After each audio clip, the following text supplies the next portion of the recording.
Welcome, Children of the Night, back to the Infernal Archive, episode 2 of season 2. On this episode, we will be watching the film Eden Lake from the year 2008. And Andrew, if you could so kindly read from the Wikipedia scroll of doom and destruction and chaos. Lots of names for these things. To load here. Oh, okay. There we go. It's in.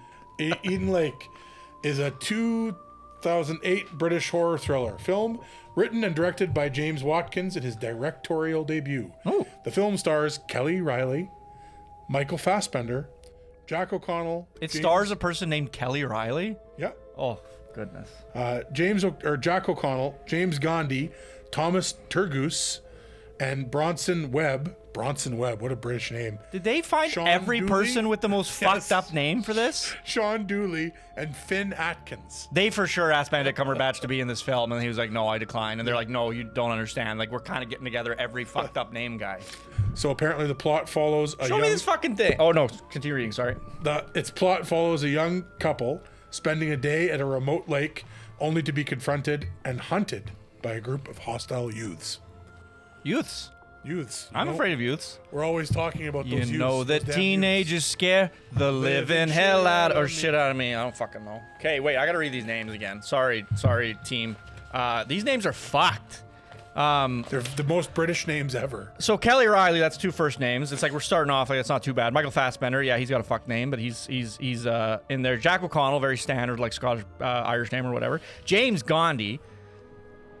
Okay. Who does he think he is? Yeah, like Gandhi. Thomas Turgoose. That's ridiculous. What's a Change your name. What's a Turgoose? Legally change your name. Yeah. That sounds like a fucking cryptid or like a crypto, like a Bigfoot type deal.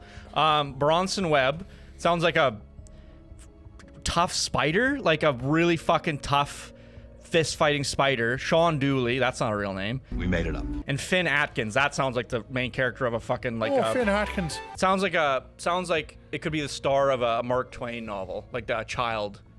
Finn Atkins, famous Finn Atkins. Terrible names. Hopefully the film. If he was a fighter, that would be his name. Famous Finn Atkins. Famous Finn Atkins. Famous Hopefully, Finn Atkins. Bronson Webb, fighting Bronson Webb, the spider. Hopefully the film is better than these names are. We're gonna go check it out and come back when we're done to hear our thoughts. Oh, yes. There will be blood. Welcome back, Children of the Night. We just finished watching Eden Lake from 2008. And what a movie. Very interesting. Give me your initial thought here, Andrew. Did we like the film? Yeah, overall, I would say it was pretty good. Yeah. I think you said it best. Like, you kind of just have to be in the mood for that kind of thing. Yeah. Not how I would behave in those circumstances. It's I'll say this. It's like it's a horror movie. I'm trying to think of other movies. It's not a home invasion movie, but it's like it would fit in with home invasion movies. But it's a film that portrays violence like brutally realistically. Like it doesn't.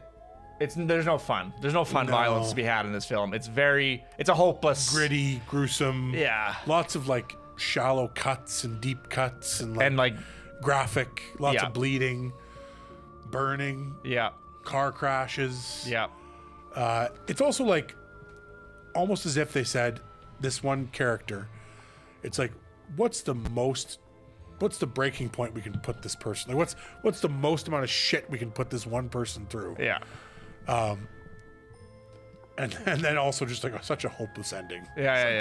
Such a like, which bleak. I appreciate. I do. It fits the genre for sure. Because there's this one thing that happens in films of this ilk, in like home invasion movies, or like a film where like let's say someone needs to escape a scenario because they're around people who wish them harm.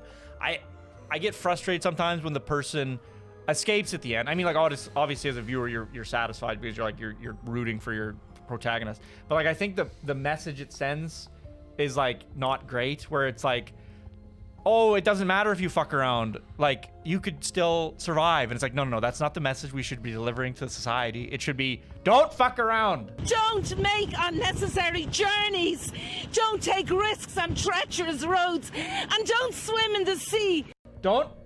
If something feels wrong and feels off and feels Get dangerous, out of the house. Maybe we take a step back and we re-examine before we escalate. Because this film's all about, like, there are all these instances at the beginning, because essentially for the first third of the film. It's like it revolves around Michael Fassbender and his I can't remember what the actress's name is, but they're a couple and they're going on this little vacation. They're going to a little like a flooded quarry. It's like basically like a little lake, and he's gonna propose to her, so it's supposed to be this romantic getaway. And unluckily, like right next to the quarry is a I would say low income community, like a community that's full of people that are not of like the highest means. And these people have children, and these children are fucking vagrants, basically. Little shitheads. Yeah, like just assholes. The type of kids, like there's a scene when they're like kicking a cage with like a hamster in it. Like that type of person that just like fucks around to fuck around.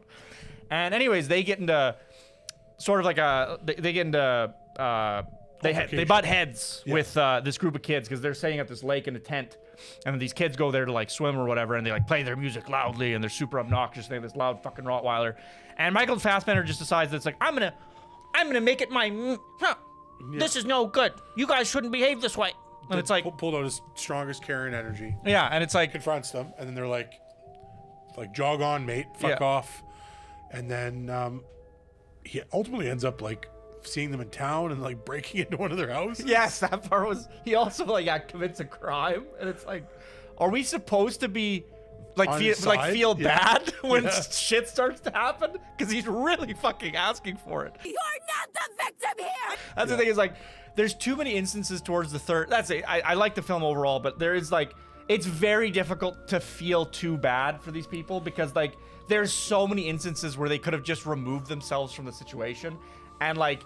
You're getting real bad vibes. You're not just could have, should have, yeah. The town is so, because that's the thing. It's not just the kids that are hostile towards them. There's one scene when they go to breakfast at this like restaurant, and then Michael Fassbender's like, doing his Karen thing, and he's talking to the waitress, and he's like, man, I want to fucking like report these kids or whatever. Like, do you know who they are? See any kids around here? And all the waitress says is like, not my son or not my kid.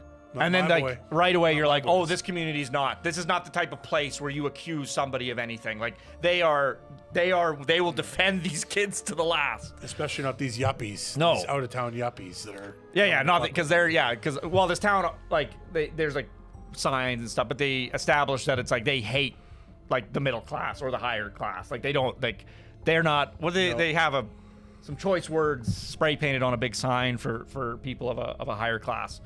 Financially, I'm talking, and I don't know. It when it starts to descend into madness and the violence starts happening, the film like I think largely like hits its tone and like this is the film they're trying to make. Because at first you're not.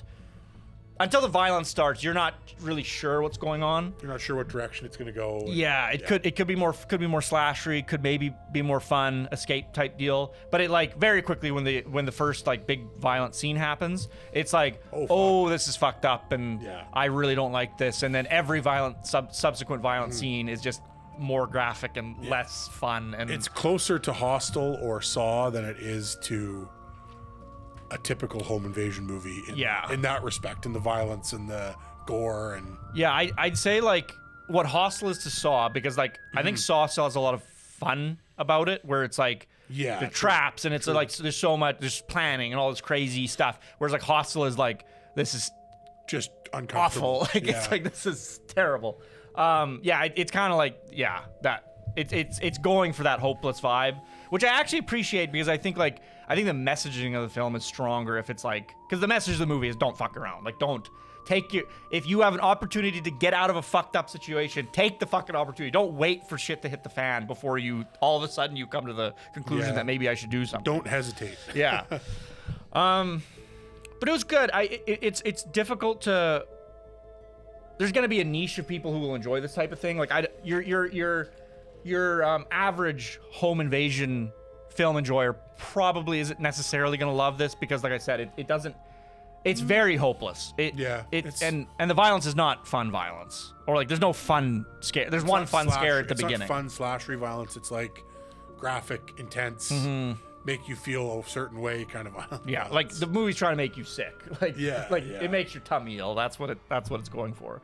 I think he does a good job. The lead character, the lead actress in the film, makes just so many ridiculous decisions, which is like par for the course for a lot of horror movies, but it did feel a little egregious in this film in particular. At the beginning especially. Yeah. And then, like you said, once the once things started escalating, it felt like it more hit its stride, and they spent a lot of time setting things up, which I appreciate. There was a payoff at the end where in the the break-in scene, sets up the whole.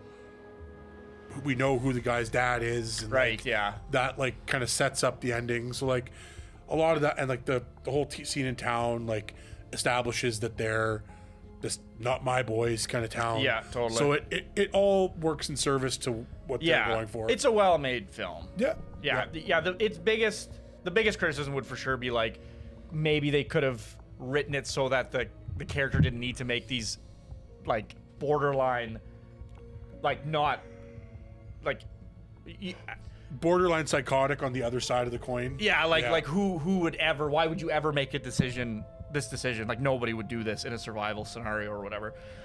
So maybe they could have done some more work to make it feel a little more like she wants to live rather than she keeps making all the worst decisions that like this will lead to your death.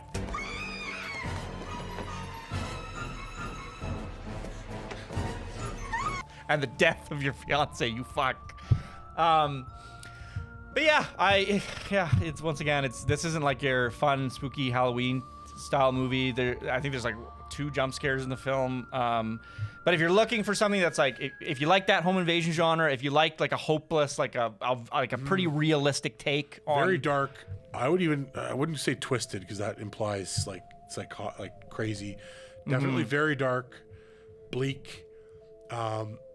Has kind of thrillery, suspenseful elements to it as well, with some of the chasing and like that whole like sequence. I'm trying to think of another film to compare this to that would be like, if you like this, you might like this. There's a few films I can think of that have like similar subject matter or like similarly hopeless. Yeah. But yeah, it's such an interesting. It's almost like its own like subgenre. Yeah. Because like that hopeless feeling is not something that most horror directors even try to go for in that way, where it's like and it least of all feels in that so genre like too, and so yeah, it is interesting. It would be interesting to like take stock of all these movies that like your chief emotion when you leave it is like, I feel so hopeless. like The Mist. Like there's nothing like the ending of The Mist where you're like, fuck. Yeah, it's like it's just so it's so dark and bleak, and you're totally like, oh, it's great, but you're like, man, I can't just throw that movie on anytime. That hit me, yeah. It's a very specific mood. No, totally. I think this, the worst / best you could say is you got to be in a mood for this kind of film. Yeah, totally. Yeah. But yeah, I think we enjoyed it overall. So take that from that what you will. Something I want to start doing these episodes, if I don't forget, which I will, is reveal the like Rotten Tomatoes scores, just so you got a general idea of what the consensus is widely. So the critical score for this film is a 79% on the tomato meter. It's pretty good. The tomato meter, pretty good. And then the audience score is 66%, so a little bit lower on the audience side of things, but it's a passing grade. I can see it. Like, yep. I can see that if you're either, this is the kind of film that you're like, I like that, or not for me. Totally. Definitely. Yeah, I would say like, if I had to score this film, I'd give it like a 7 out of 10. Like it's well made. The performances are great. The only thing that's frustrating about it all is really just like a few of the writing decisions made. Is like I get the they work cohesively, but it's like I get a why. bit of a stretch. Yeah, it's like could we maybe have done this in a way that feels more satisfying or believable or like whatever. A little less ham-fisted. It felt very like, I know why you did this, but couldn't we have done it? Couldn't we have done it a little bit more eloquently, a little bit more, little tact, a little more finesse? Yeah, totally. Yeah. So, with that being said, we're gonna bring up the unholy wheel to select our film for the next episode. As I said before, what we've been doing is because obviously each time we select a film, we lose one of our spaces. So all I've been doing is I've been randomizing the movies, and so sometimes some of the movies will have 2 entries or whatever, but it's all randomized, so I'm not trying to choose specific things. And let us spin. The film next time will be